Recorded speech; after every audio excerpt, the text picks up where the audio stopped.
You know what? I have to correct you on something that you said, Stu, that was wrong. Did I say something that was wrong? You did. Was it the part where I said something inaccurate? You said something that was just not true. And I just did this recently. For example, just to give me a time reference, it was after Rick Sanchez ran over someone. It was sometime after that. It was on the whole story that you just related. Oh, okay. Now I know where. Yeah, the one where he fled the scene. Rick Sanchez? He fled the scene. Yeah, and then he had to get his license. He had to get his license. Yeah, no, he fled the scene and got his license. And then when he got home, he had a couple beers. That's why it came up as him drinking it. He got home, and he had a couple beers then to calm his nerves after he ran over that. That is what I believe is accurate. What does that mean? That's what you believe is accurate? I will say that I just got someone else who's been looking into the story just messaged this to me.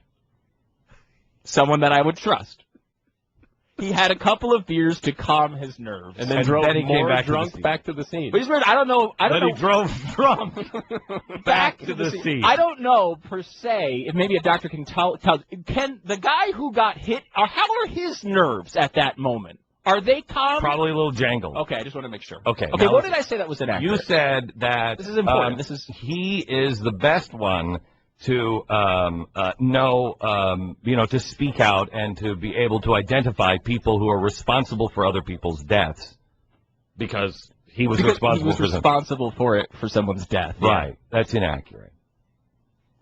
How do you mean? I'm not responsible in any way, shape, or form for the guys in Pittsburgh.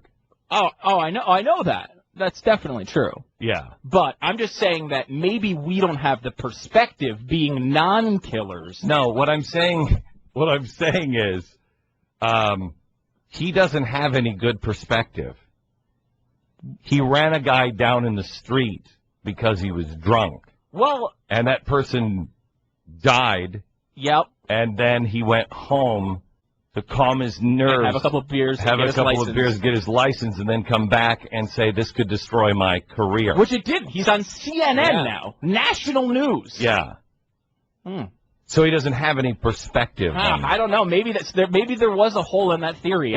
Let me ask you this. Wow. If I got into a car drunk and killed someone, fled the scene, had a few beers to calm myself, you'd be a got my insurance card and my license, came back to the scene, then said... Drove drunk back to the scene. I drove drunk back to the scene, but I probably drove really slowly, and I'm a better driver when I'm drunk because I'm more careful and I drive slower.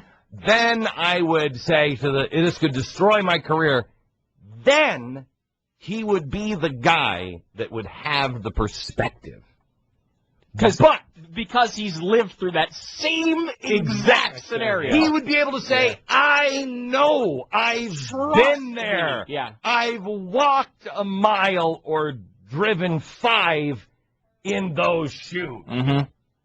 But on this one, it's just somebody who said something on TV, and then a crazy person who was angry at me and his mom for allowing a dog to pee on his floor shot people.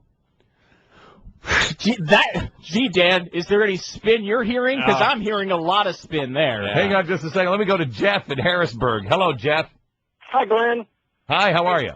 I'm good, thanks. I just wanted to point out that there's probably not an issue with Mr. Sanchez simply because he is a journalist, and for him not to make a report like this would be journalistic malpractice, and simply because you're an entertainer, I mean, you're held to a different account. Yes, that's right. I forgot that I was just an entertainer, and it doesn't believe anything that he says. Okay.